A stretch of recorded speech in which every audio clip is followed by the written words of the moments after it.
Hello mga kumare, mga kumpare, masayang buhay! At ito na nga po yung ganap sa pagbili namin ng kambing mula Sablayan hanggang Mamburao. Ito po ay pangalawang bayan pa mula sa amin dito sa Sablayan papuntang Mamburao. Siguro kung tatakbuhin lamang to ng mga 4 wheels, mga 1.5 hours lamang. Pero dahil sa aming pagbabiyahe, gamit namin ng tricycle, inabot kami ng 10 taon.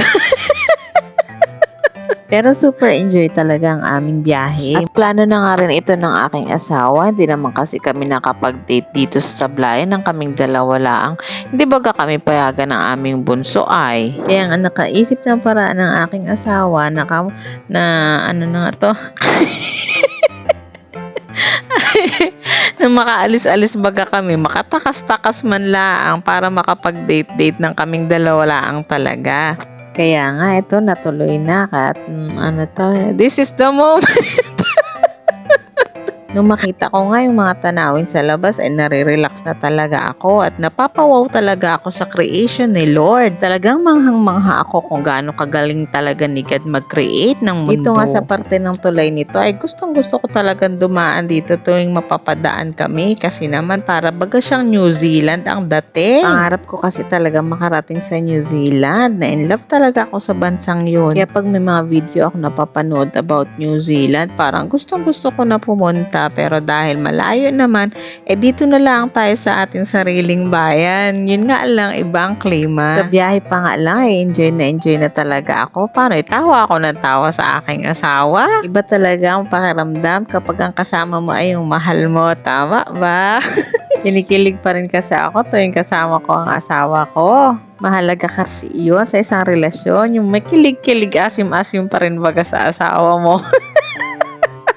Isa yan sa mga nagpapatamis sa inyong pagsasama. Alam nyo ba, thankful talaga ako kay Lord dahil siyang napangasawa ko. Napaka-supportive sa mga ginagawa ko. Kaya nga ito, naisip niya yung magbiyahe kaming dalawa kasi pang video-video daw, pang reels-reels. Dahil alam niya nga yung mga spot na mga gustong-gusto kong puntahan, papuntang Mamburao. At syempre, nagdala na ako dyan ng pagkain namin dahil ayoko magutuman sa daan.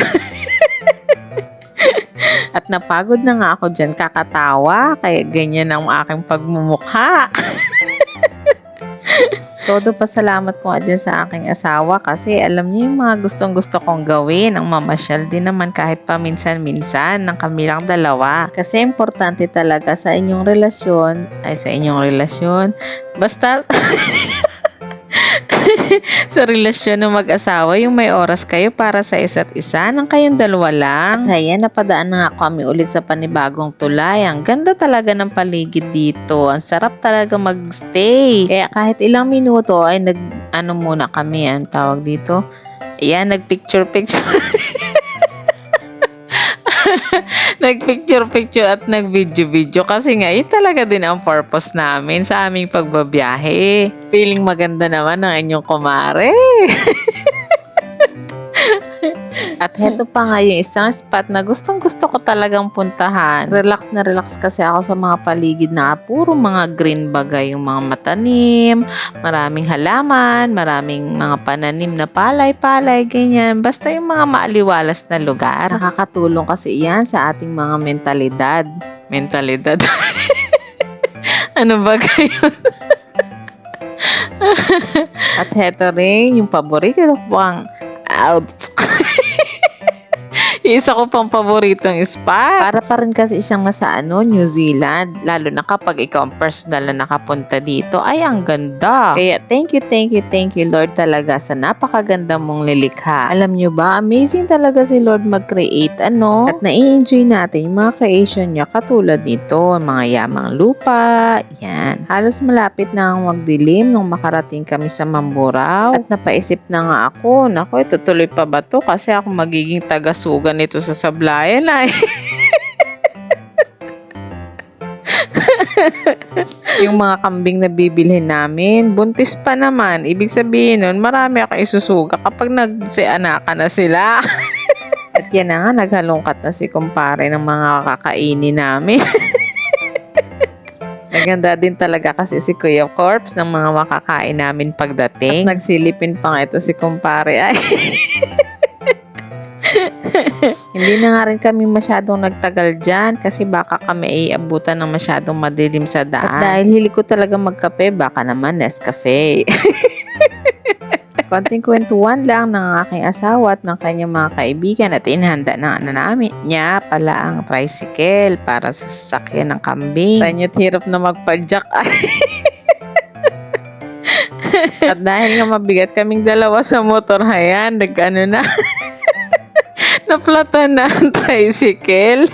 Maigi na lang at may natigilan baga kami nadaanan kaming nagbubulkit na matanda. Alam na alam talaga ni Lord ang pangailangan namin kaya tinaon talaga niya na mapadaan kami dyan sa bahay ng matandang nagbubulkit. At dyan na nga kami inabot ng dilim. Kaya napakahalaga talaga na sa bawat lakad natin sa biyahe natin manalangin tayo para gabayan tayo ni Lord. At ito namang batang ito ay magbe-birthday daw bukas kaya naman binigyan ng aking asawa ng panregalo para naman ma-enjoy ng bata ang kanyang birthday bukas. Isa nga yan sinahangaan ko sa aking asawa, yun napaka mapagbigay. At ito na nga nung malapit na kami sa bayan ng Santa Cruz, tuluyan nang pumutok ang gulong. Pero thankful talaga kay Lord dahil bago mangyari yun ay malapit na kami sa bayan at sa may vulcanizing shop. Salamat din kay kumparing Magalong na pinuntahan pa talaga kami sa vulcanizing shop. Alas 8 na nga yan mahigit pero nag-i-enjoy pa rin ako sa view sa daan at panay pa rin ang kwentuhan namin diyang mag-asawa hanggang habang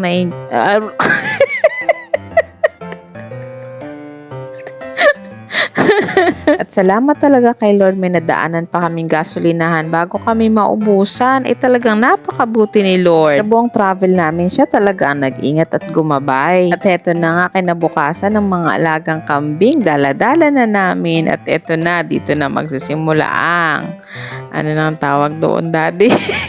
Ang journey ni Kumare sa pagsusuga ng mga kambing. Hanggang dito na lang at kung nagustuhan mo ang aking video, don't forget to follow and share. Salamat! God bless!